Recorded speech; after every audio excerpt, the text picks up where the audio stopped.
রমেশবাবু বাড়ি এসেই গত 5 মাসের সমস্ত সিসিটিভি ক্যামেরার ফুটেজ চেক করলেন এবং সমগ্র ঘটনার সত্যতা বিচার করে তিনি অবাক হয়ে গেলেন। আশ্চর্য, তার মানে অহনার সব কথাই সত্যি।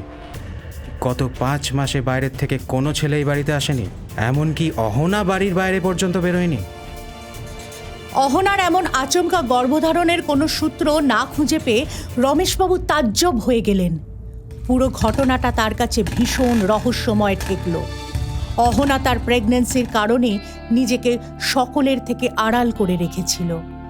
মানুষের সঙ্গে দেখা সাক্ষাৎ, মেলামেশা একেবারে বন্ধ করে দিয়েছিল সে। কেবল তার শরীরের মধ্যে বেড়ে ওঠা সেই নিষ্পাপ শিশুটির সঙ্গে আপন মনে কথা বলতো। অহনা!